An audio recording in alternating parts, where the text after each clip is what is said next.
That was like the nicest introduction I've ever had. Thank you so, so much for having me. Thank you for I don't being know if I here. can live up to that. That was a beautiful summation of it. I'm just going to submit that for future pitches for books. I'll be like, as Lydia Hunter said. Anyway, um, so if it's okay, I'm going to start with a reading.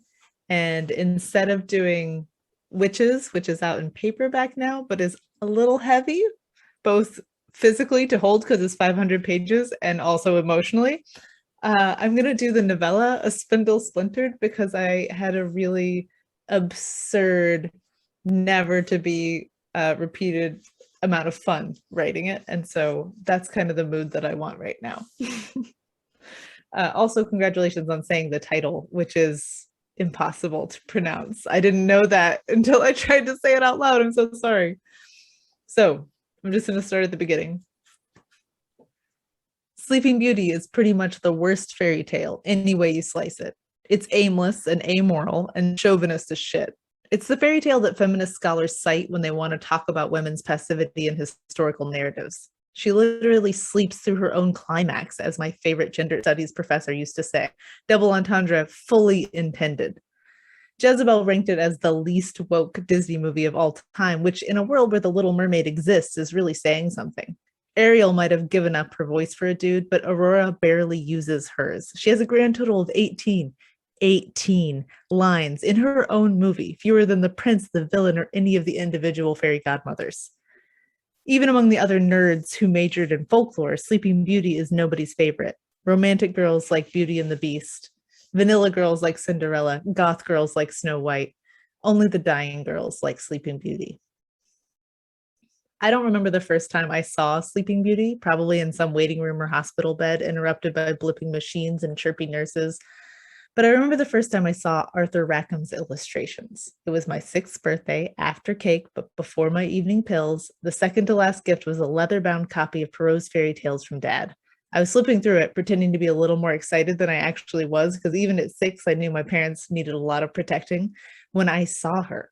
A woman in palest watercolor lying artfully across her bed, eyes closed, one hand dangling white and limp, throat arched, black ink shadows looming like crows around her. She looked beautiful. She looked dead. Later, I'd find out that's how every Sleeping Beauty looks, hot and blonde and dead, lying in a bed that might be a bier. I touched the curve of her cheek, the white of her palm, half hypnotized. But I wasn't really a goner until I turned the page. She was still hot and blonde, but no longer dead. Her eyes were wide open, blue as June, defiantly alive. And it was like, I don't know, a beacon being lit, a flint being struck in my chest. Charmaine Baldwin, best/only friend, says Sleeping Beauty was my first crush, and she's not totally wrong. But it was more than that. It was like looking into a mirror and seeing my own face reflected brighter and better.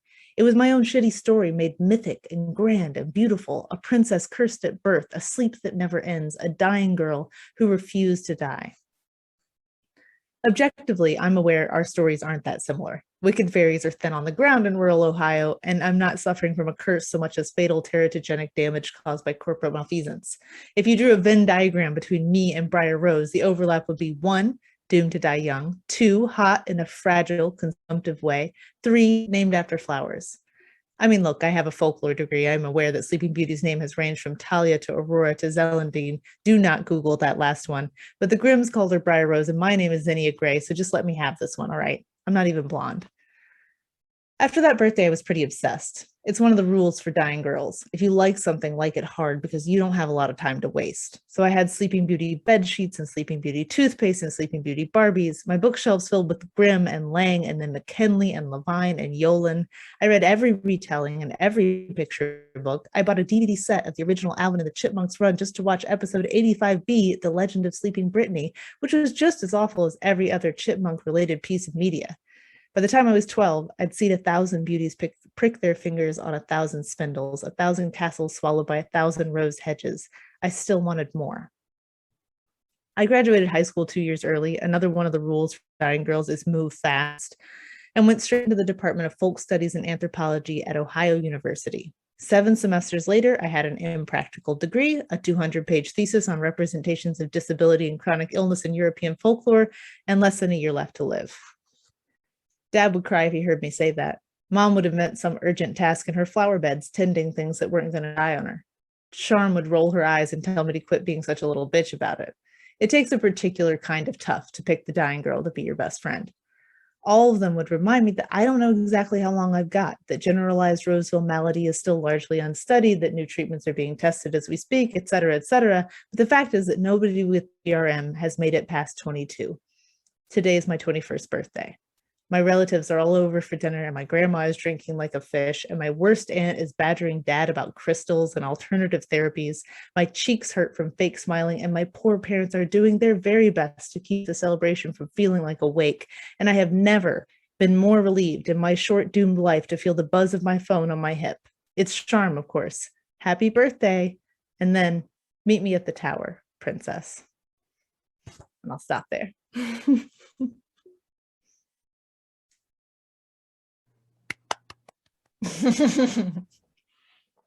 The lonely sound of Zoom applause.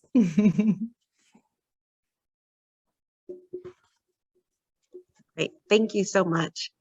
And now I'm going to turn it over to Salem and RJ for the Q&A. And as we get questions in our chat and also here in person, we'll pose those as well. Okay. Well, I guess I'll go ahead because we just got that lovely excerpt from a Spindle Splintered, and that's the one I'll be asking you questions about. Well, the very first thing I wanted to ask you about were these really wonderful Arthur Rackham illustrations throughout the book. And yeah, my first question about that is just what drew you to his work, and why did you choose to use his illustrations for this? Okay, so to be clear, an author generally has very little to do with their graphic design and layout of their book. So everything beautiful about this book had nothing to do with me. That was brilliant and talented people at Tor.com. But the Arthur Rackham references were already in there because I grew up on those illustrations. I no longer really believe in the idea of an original fairy tale, but I had older versions of fairy tales and collections, and Rackham's illustrations always struck me as the most in tune with that upsetting vibe. like the Grimm's work is, when you read older versions of fairy tales, they're often unsettling and creepy and dark, and just the way he draws trees, the way he illustrates things is so unsettling, and I loved it so much. Yeah, absolutely. Yeah, tonally it is very unsettling, and I think it's a nice compliment. It's mentioned on the copyright page that a lot of the silhouettes themselves are splintered and fractured, and the reader is invited to spot the differences. Are there any that you can point out to us? They're fairly obvious. He didn't actually do that many headless people. There's a number of headless people in this, but that's the kind of slightly beautiful thing about his work being out of copyright, is that the graphic designers could feel free to just take he did this whole set of silhouettes for fairy tales. They could just take them and just sort of chop them in interesting ways and mix and match them. They don't have a lot of correlation to the story that you're actually reading, but I like to think they're reminiscent of the kinds of books that the main character would have read. Yeah, thank you. Yeah, the main character, Zinnia, she has this really amazing working knowledge of folklore that kind of guides us throughout the story, and I love that. And also has this really intimate connection with the Sleeping Beauty fairy tale, as we got out of that excerpt. So I wanted to ask about your own background. What is your own background in folklore? And what connection do you have personally to Sleeping Beauty? And what are the differences and similarities between you and Zinnia there? Yeah, so I have no actual formal background in folklore. I'm not, so just letting me get away with this. They let you do it. I went to school for history, and I got my master's in history, and I taught it for a while. So I at least am familiar with what it is to be in humanities departments and not have much funding and have a lot of people make jokes about your job prospects. I know that world well enough. But then I also feel like I kind of grew up in the big age of YA fairy tale retellings, and there's still a lot now. I mean, I did one, but there was a lot. They were great, and I read them all. I was in very deep in the like Robin McKinley, Gail Carson Levine, Jane Yolen, like all of those people were very, very formative to me. So I actually think that I got to know these stories better through the ways that people broke them and retold them than by like what they actually historically or anthropologically were. So I love fairy tale retellings, but Sleeping Beauty was not my favorite. I mean, I've met people now who it was their favorite, but I feel still in my heart that it's nobody's favorite because it's very like, like of all the Disney princesses, the Disney-fied fairy tales, really Aurora, like what does she bring to the table for us? Which made it the most fun to me to pick one to break, because this is supposed to be like, originally it was supposed to be like a multiverse version of a fairy tale.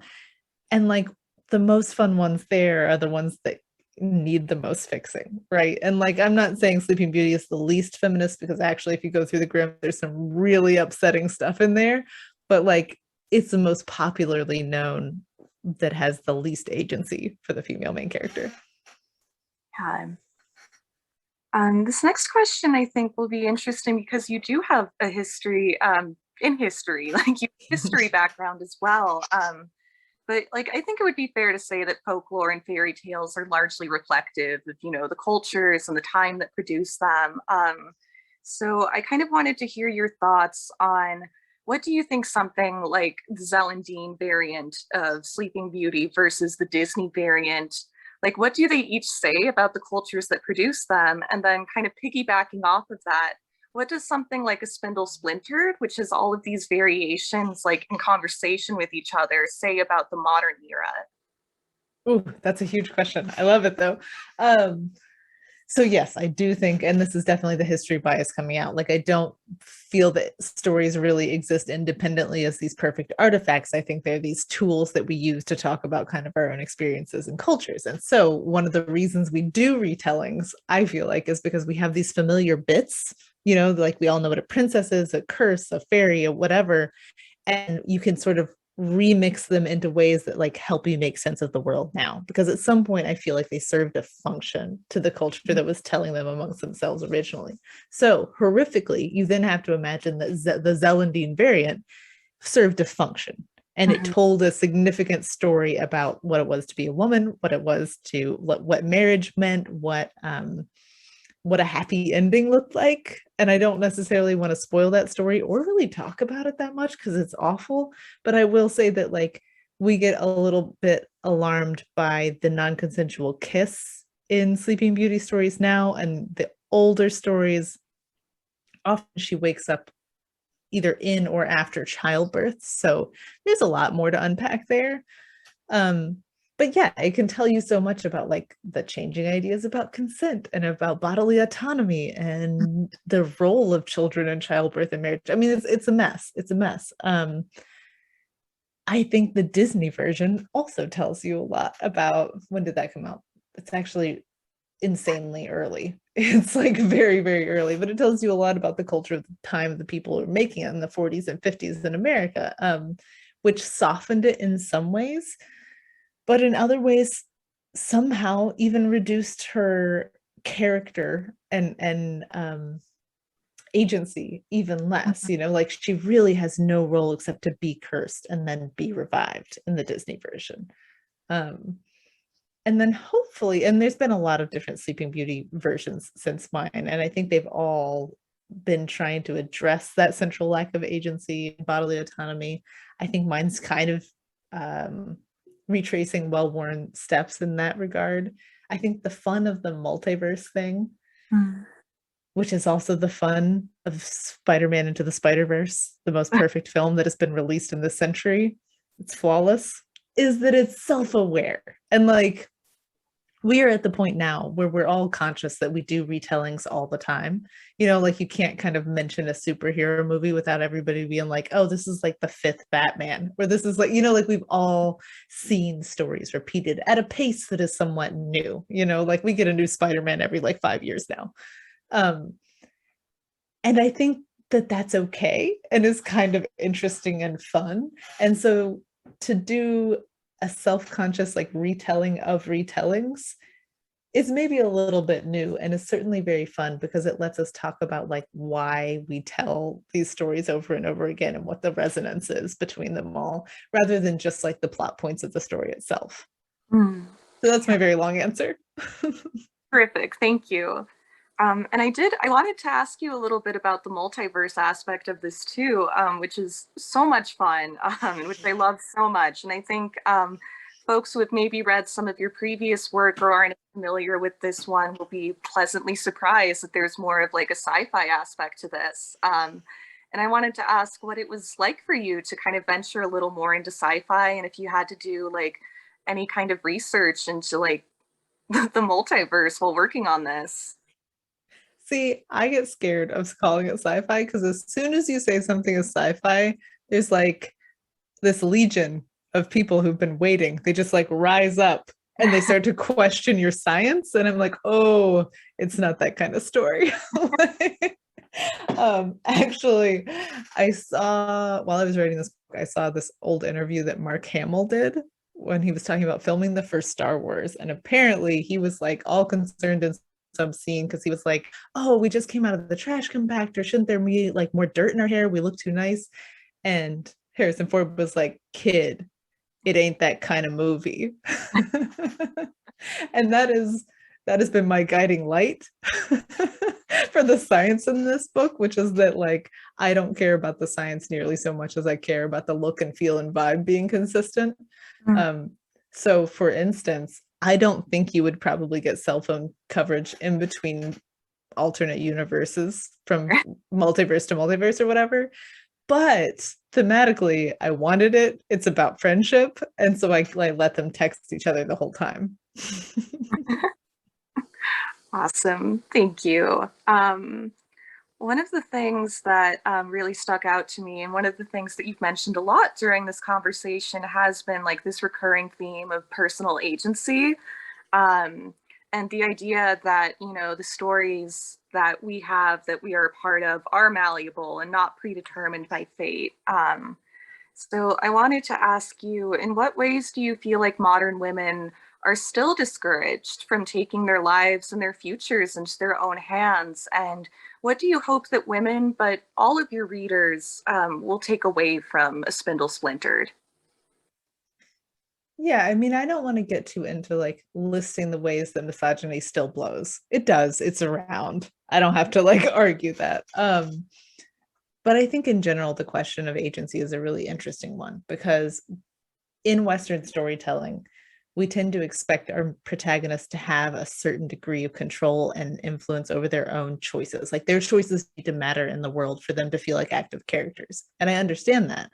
However, it means that when you're dealing with certain kinds of characters, like women or people of marginalized genders or disabled characters or queer characters in some worlds and cases, they don't have as much agency just out of the gate. Like their choices and their lives are limited by social means that aren't always compatible with an active, exciting Western protagonist.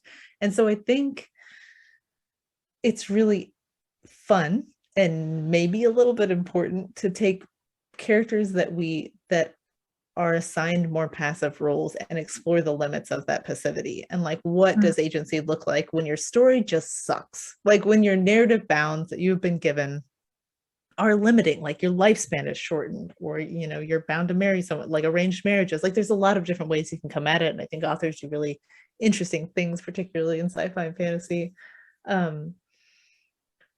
Yeah, I think, yeah, I'm gonna call it there. No, yeah, thank you so much. And then the last thing that I had for you, you've already talked a little bit about like different things that inspired you, like YA retellings of fairy tales that you grew up with. But I wanted to ask if there was anything in particular that you were reading or drawing inspiration from while working on this. No, it was all Spider-Verse. It literally, like, I never have clear moments of inspiration. It's usually like I write a book and then I'm like, oh, this is because I was reading this at the time and I was thinking about these ideas. But this one, genuinely, I walked out of Spider-Verse and I like metaphorically grabbed my husband by his like coat and was like, I want a Spider-Verse, a fairy tale. And then I did that. Because I think, again, it's like you have all this stew in your head of all these different retellings. I love fairy tales already. I think it's interesting that we keep going back to these same pieces. And then I just see media that took all these familiar elements of the Spider-Man story and just told this new, great, fun story with them. I loved it. Yeah, I'm glad that the Spider-Verse parallels are, you know, a little intentional, because I was definitely getting that, and yeah, loved that. Yeah, I mean, they chose the color scheme of the cover they did based on the Spider-Verse. Yeah, it's red and blue for a reason. Yeah, well, thank you so much, Alix. I'll go ahead and let RJ ask you some questions now. Thank you so much. What up? I read the Once and Future Witches. That was my homework. So you got the 500-page one. I'm sorry. I got the slab. Willie Palomo was just like, hey, I want you to interview this author. You just have to read the book. And I was like, okay, great. And then wha-bam. But actually, I really enjoyed it. I am an audiobook narrator, so I'm like totally an audiobook guy. So I just listened to the audiobook. And I want you to know that Gabra Zachman was incredible, and I was impressed. Yeah, she does good work. You were talking about how you threw in some tongue twisters, how you just like to alliterate, do tongue twisters. Holy crap. Give her a raise because she nailed it. She did a great job. Anyway, let's talk about it. So you have a history degree. What I really liked your like ultra specific sort of like hardish magic system that you came up with. And for those of you who haven't read Once and Future Witches, I will do like a quick like log line. It's the suffrage movement, but with magic. Okay, now that we know that, we can move forward. Yeah. Actually, genuinely, that is the pitch I sold it on. It was a 3-word pitch, and it was suffragettes, but witches. That was it. That was literally how I sold that book. Nice. So looking at that magic system, were there like particular works of folklore and mythology or magical practices in history that would be inspirations for your magic system in the book? You know, what I did was make a lot of work for myself and make myself briefly insane and decide that what I needed was some sort of like magic system that had rules that could conceivably apply to almost any piece of witchcraft or magic that had been actually practiced in history. Just needed to like real quick invent like an magic system that would work, because it was really important to me that this not be witchcraft for white Western witches only. You know, like we have very particular ideas of what witchcraft is, and that's great and fine, but if you're trying to invent a magic system that actually functions in the world, it doesn't make sense that witchcraft would just magically resemble the one that we're most familiar with in our culture. So I was trying to make like big tent witchcraft, and I basically like ended up breaking it. It was almost like an anthropological study by the time I was done. I was like reading all these different things, and I kind of broke it into 3 pieces because I like threes. And so it had to do with like the will, the words, and the way. So if you have some sort of magic words, you have some sort of magic ritual, that would be the practical element, the way, and then you have the will to do your whatever. Those things together would make witchcraft. Okay, this is like Green Lanterns. Yes. Willpower based. I really enjoyed that, you know, especially like the sort of like sympathetic magic elements where like certain objects, like if you mess with them one way, would cause something else to happen that would like butterfly effect in all these different ways. I don't want to spoil anything, so I'm being vague, but I really enjoyed the magic system you came up with, and it had a lot of historical basis. Witchcraft is very fun.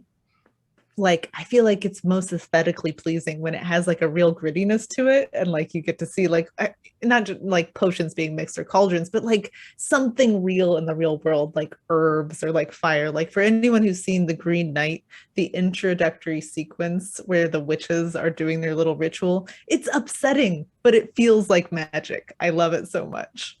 Yeah, I should say Willie chose me for this because I have a show about the history of magic. And I wanted to say that you really you nailed like all of the core like emotional elements that come with the history of magic and why people do it. So I'm gonna like alternate between like writing person questions and like your ideas about the book questions. So what advice would you give young writers when it comes to writing historical fantasy like this? Obviously, this is a very real historical setting, but we're adding in fantastical elements. Ooh, I'm not big on writing advice because I feel like I kind of didn't follow that much of it. Didn't start young. I have never had a creative writing class. I don't have an MFA. Like I didn't do workshops. Like there's a lot of things that are standard career advice that I didn't do. I don't write every day. I have a chaotic schedule. I have young children. Like you just do it however you do it. So I think my biggest piece of advice is to be deeply skeptical of advice. However, it is true, really the only difference between writers and aspiring writers are that the writers are the ones who just like did not stop. So persistence is really the name of the game here. Like humans are endurance predators. And specifically for historical fantasy, I just really, it's the same thing that somebody would tell you if you were a history grad student, just that like, no matter how many secondary sources you read, you really can't replace the primary sources, particularly if you're trying to like get the emotion and the experience of a place and sensory detail. You really like, you do occasionally have to go to the archives, even if they're digital archives, and just read the actual words of people written during that time experiencing that era. I like that answer a lot. Like I'm kind of an outsider in the writerly world too. I'm just like a garbage dumpster poet from the gutter. It happens. It happens. They let us in. Experience or training. So like I get that for sure. So speaking of the archives, what kind of research did you do for the Once and Future Witches? Like research, I felt just like listening to it and like the details in like the descriptions of things, it felt like a very well researched book. So I'm assuming you did lots of research. My work here is done. No. Yeah, I mean, so I had a master's degree in history, so I like was familiar with the outline of like the American women's suffrage movement.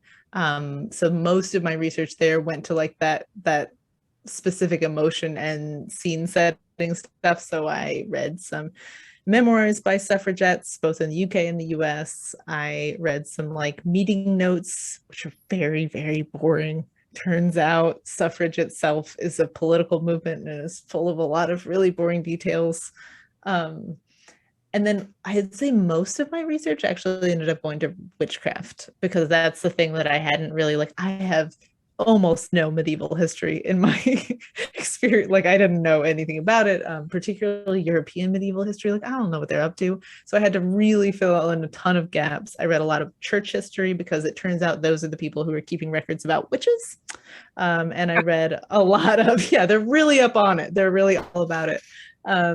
Some judicial records, like court records, not just in the Americas. I think I actually ended up reading the most in Germany because the Germans, what would eventually become Germany, was like kind of the most effective at witch persecution. So there's a ton of material from there.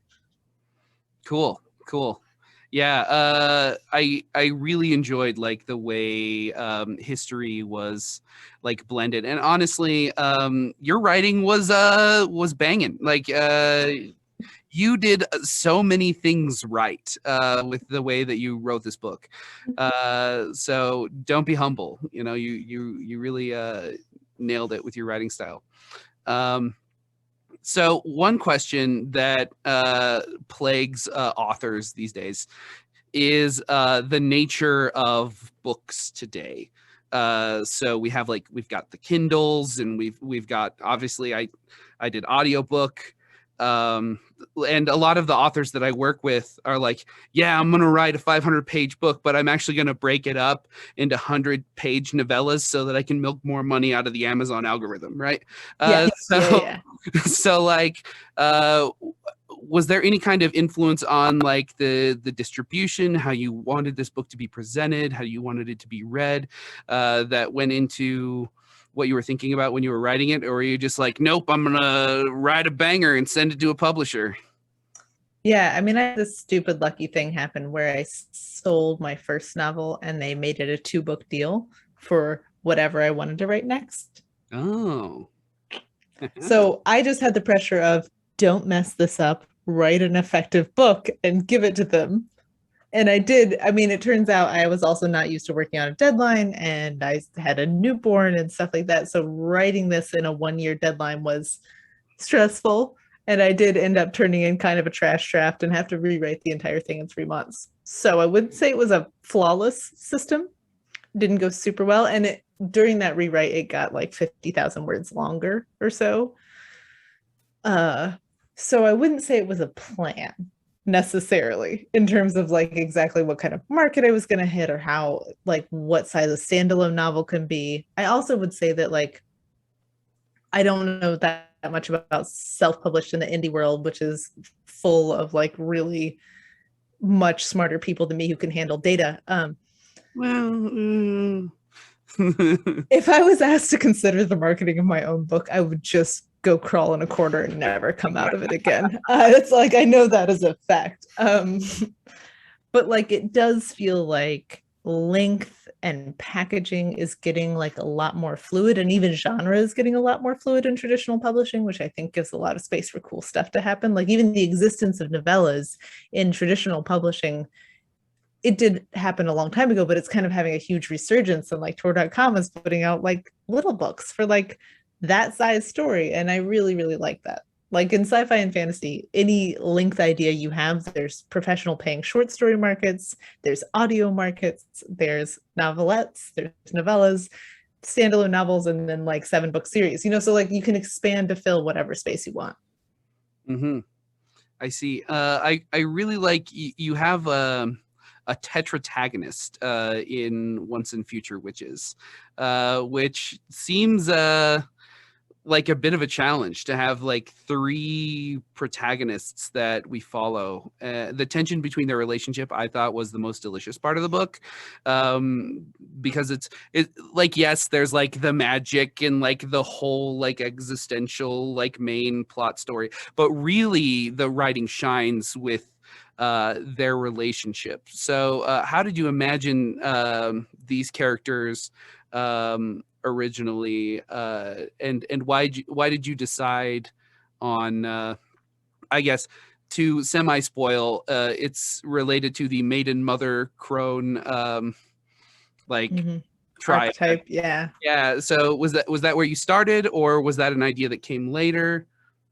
No, that's where I started, because I kind of felt like that's really baked into our witchcraft mythology, this idea of like women as existing either as maiden, mother, crone. Most often we think of witches as crones, but actually, you know, mythologically you can find them pretty much at any stage. And what's interesting about witch mythology is that like they're women who are at these stages who are acting in ways that are contrary to that stage. So this is my personal pet theory, where like young witch is almost always like sexually promiscuous, so she's the opposite of the maiden, you know, like a mother who is a witch. There's all these like really creepy stories that come out of Europe about like cannibalism or eating children or stealing children, or even think of the Hansel and Gretel story, you know, like they're the opposite of what a mother should be.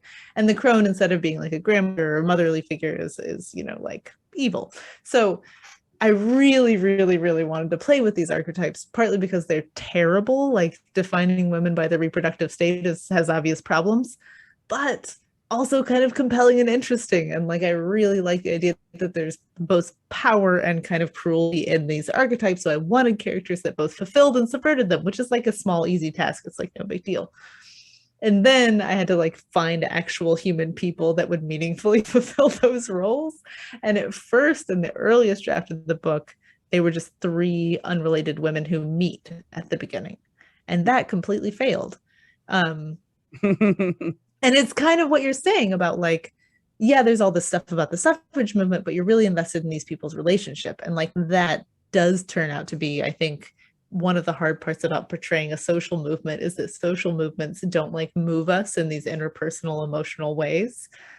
People do. And so like having them be three estranged sisters and like the building of a sisterhood is also kind of the reparation of their sisterhood worked a lot better. Can you tell us your process when you approach a novel like this? So this is the novel that the publisher was like, okay, write whatever you want, right? So you got to just run wild, but have a stressful deadline. Yes. So can you tell us kind of your process when approaching a novel like this? I mean, you did a real rapid rewrite, but like, are you a planner? I know I'm a planner. I like write out like the whole plot first, or do you like free write and then just like chisel it down? No, I'm definitely a planner. Like I outlined every chapter and every scene before I started writing.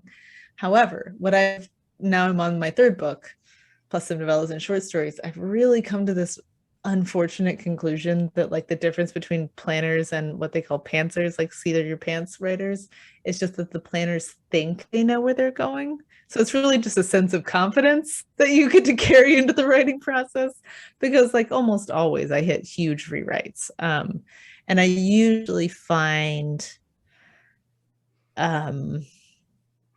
kind of the heart of the book, or like the central thing, like the thing that I'm actually talking about usually comes from just like free writing. Like I'll write some of the plot and I'm like, it feels kind of dead. And then you sit down and are just like, all right, what do I actually want to say? And you start writing it.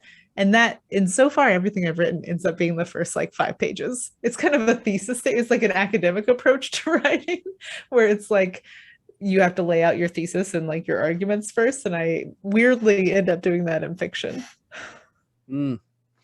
Yeah, I mean, we learn to write the way we learn to write, and I find that people who are academics are like chronic planners. They write it like their thesis.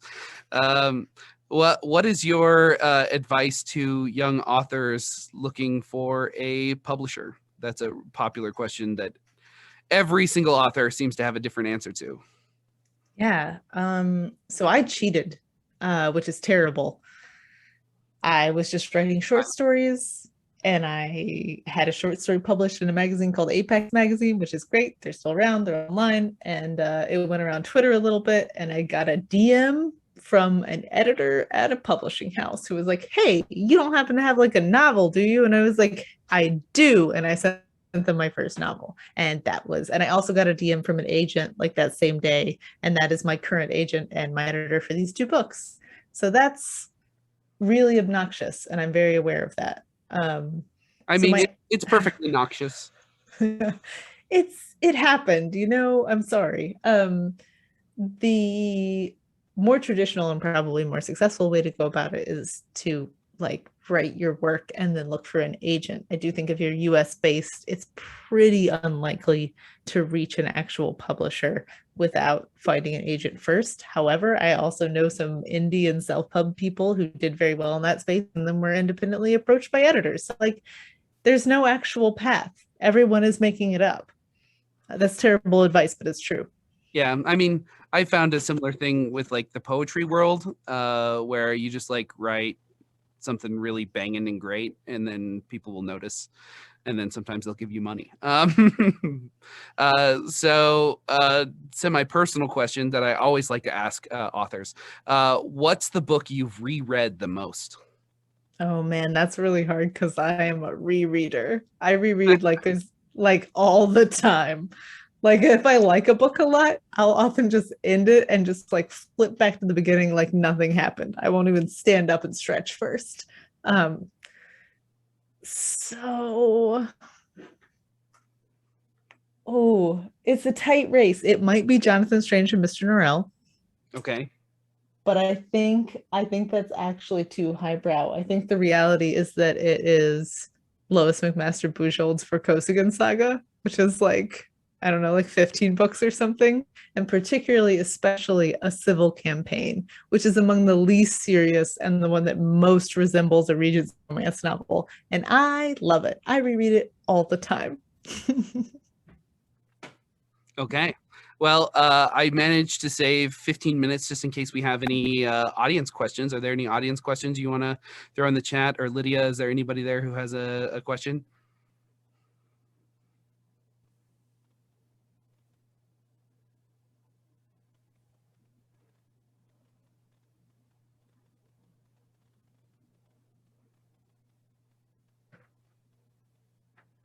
I see you, 13 participants. I see you there. Questions? Feel free to enter your questions into the chat or use the Q&A feature in Zoom. Can you answer what the next one is? What are the questions working on? Yes, yes, I've got a question from our audience here. They'd like to know what you're working on next. What's coming up next from you? Okay, so what is actually coming out next is a sequel to this, which is an equally unpronounceable name. It's A Mirror Mended, which is like rural juror joke from 30 Rock. But it's direct sequel. It has the same characters, except it's a white multiverse. So it was super fun. It's another novella. Please don't read these books and then be like, they're very short. I was cheated. They're novellas. That's what they are. And then the actual thing that I'm working on right now is novel number 3. That is, it's called The Underland tentatively. And I think my short pitch for that is that it's like a Kentucky Gothic Beauty and the Beast. It's not really a fairy tale retelling, but I'm having a really, really good time with it. I've got a question from the Q&A, and it is from Josh. Josh asks, are you at all familiar with Catherine Howe's books about witches? She also has a master's degree in history. That is not ringing a bell. I don't know if if anybody knows the title, tell me. But Catherine Howe isn't ringing a bell. I have Google. I will check. Yeah. Catherine Howe, witch historian. Spotlight on Catherine Howe. So Josh put in here the Physic Book of Deliverance Dane. Oh yes. See, I have heard of that and I have not read it yet, but I'm excited to. There's like a ton of good witch books right now. One of my favorites is Alexis Henderson's debut, The Year of the Witching, which is if you liked or were moved by the experience of watching the movie The Witch, it is exactly that aesthetic in book form. It's very upsetting. I was chilled. I really liked it.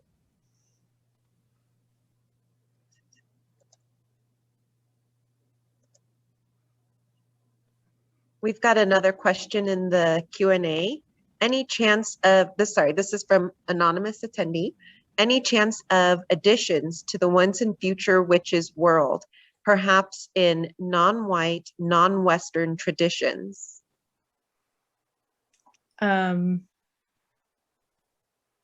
This is, I don't know what I can say.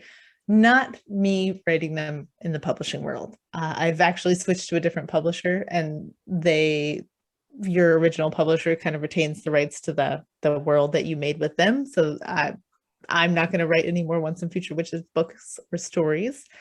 However, I hope that there's a chance somehow that I'm going to vaguely refer to where we can get more of that world. The once and final witches. I've got a question in the chat from Kristen. In 10,000 Doors of January, were there any difficult decisions or long times spent deciding on what the race would be of January and her dad? What was your process?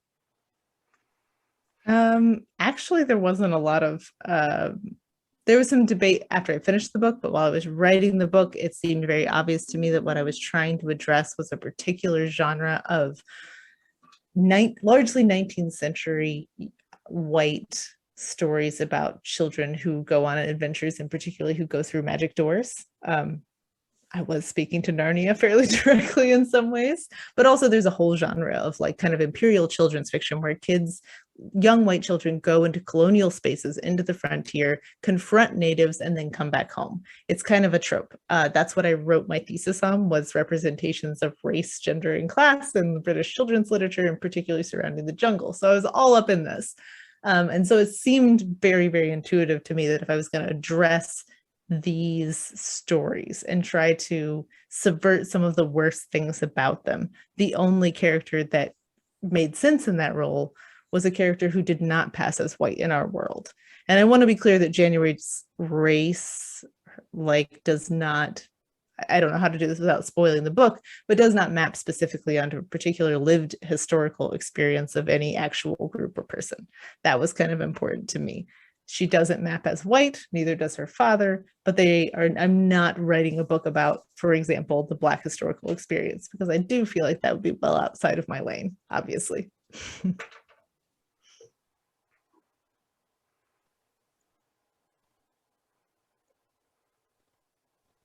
If there's no other questions, I can just talk about great books that I've been reading. I think I've got another one in the Q&A. Also, like, your whole thing about magic doors reminded me of Exit West. I strongly recommend that one. Yes. So good. Yes. No, I'm all over it.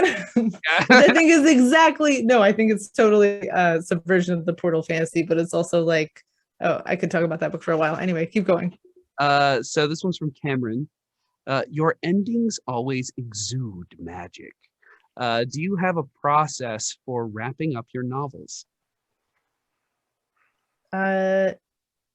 I do feel like that's one of my few actual rules for writing for myself, is that like I don't get to start outlining or writing until I have a really clear picture of where the book starts and then where it ends. So I almost always have the first scene and the last scene, and those don't change. Like everything else in the draft can be trash, but those two things I'm usually right about. So it is a little bit intuitive. But the other thing that I keep in mind is actually something Lois McMaster Bujold says about her characters and what makes a satisfying ending. She feels like the way to end a book is to leave the character with a lot of work to do, like a new like this thing unfolding that even if you don't see it, what that character's mission and labor and love is going to go toward. And so I do always try to give them a mess.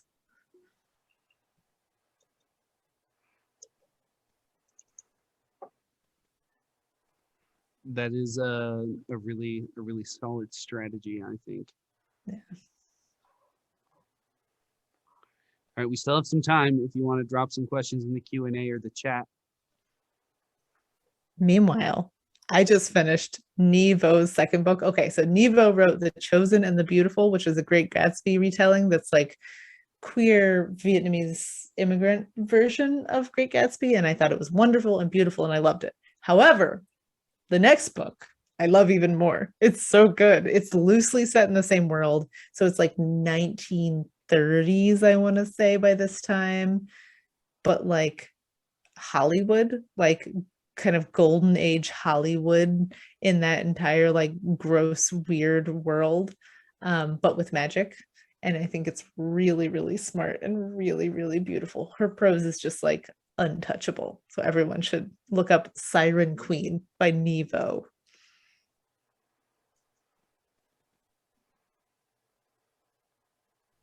I can keep going. I also just finished a novella from Tour.com. So I don't know if anybody knows Nicola Griffith, but I love her and I've loved her for a very, very, very long time. And she has a new novella out and it's a queer Arthurian legend retelling kind of a thing. And like, I know everybody's tired of King Arthur, but you shouldn't be tired of King Arthur. Retellings are great. And Nicola Griffith is like this kind of genius writer woman. And when she wrote this book called Hild, which is set in like the 600s in Britain, she went so deep into research that she learned like 4 languages, like old dead languages, which is insane. And like in that book, I read a blog of hers about like how she chose how she wrote these different characters, and she literally chose verbs based on the root languages that these characters would have spoken. So like certain characters don't get Latinate verbs and other ones do, and certain plants are referred to by like their Gaelic names or their Latin names throughout it's insane. It's wild. And so she is the person to do an Arthur retelling because she sets it in this extremely real, like not pretend medieval Britain, but like actual medieval Britain, and it's gorgeous.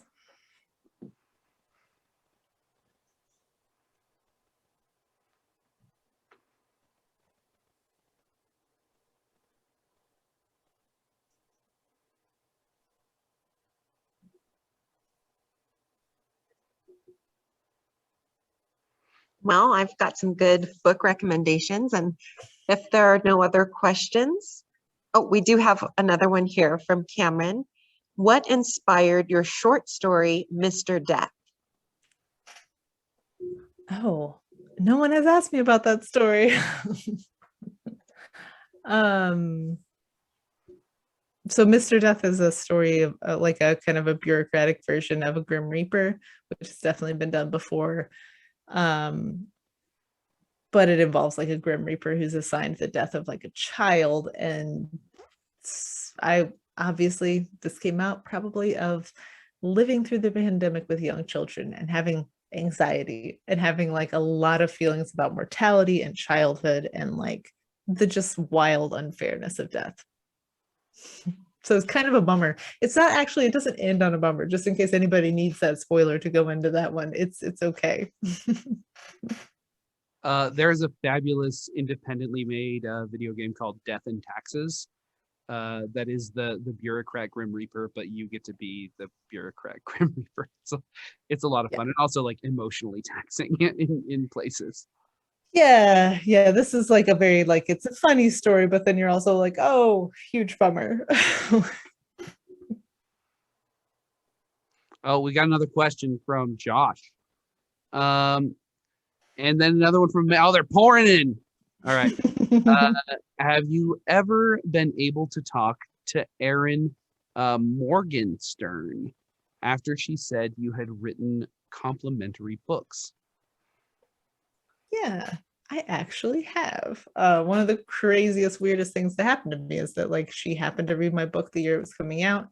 We very like strangely both wrote books about like magic doors and long lost separated lovers and like all these extremely similar themes in the same year.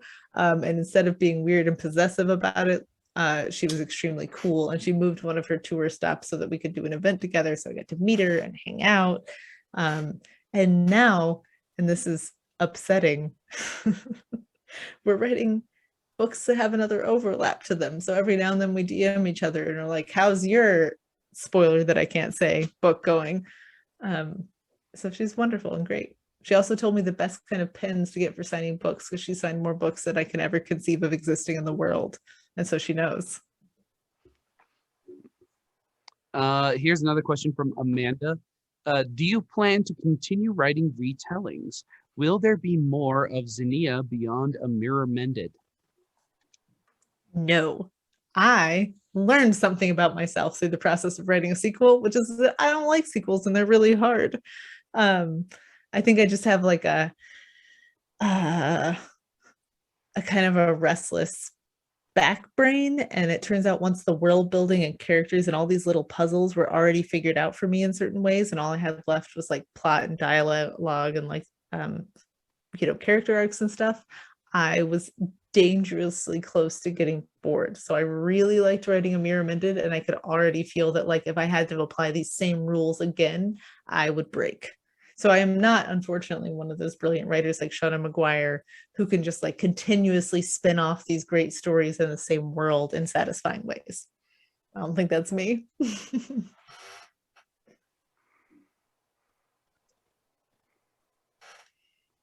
Is that the end of the stories? Because I have, or end of the questions because I have a question.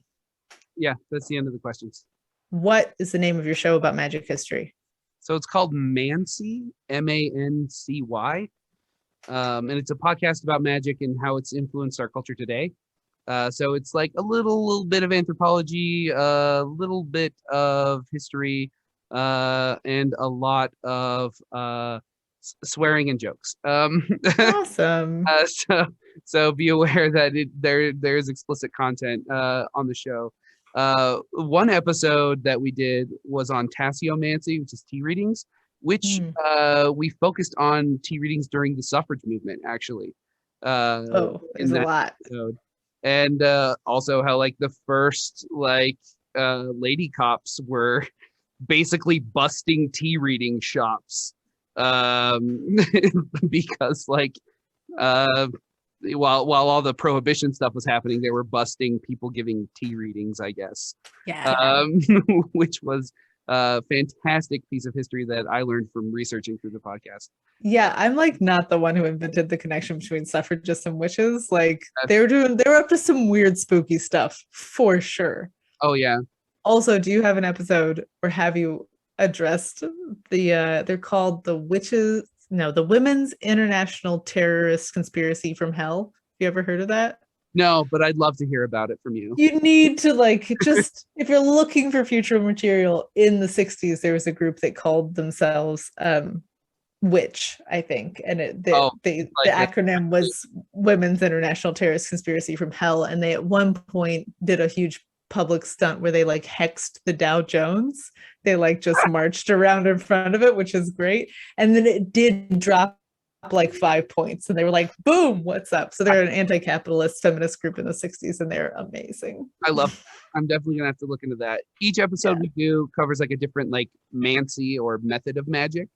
And I definitely want to do an episode on hexing specifically. My co-host Elle is a professional psychic and like professional eclectic witch. So she provides a lot of the like spiritual content, and I provide the more like secular history content with the episodes. She's writing a bonus episode on Samhain right now, and currently we have an episode on Illuromancy, which is divination using your cat. So that's a fun one. There's some goofy stuff with folklore and cats. But yeah, feel free to check it out. Awesome. Thanks so much.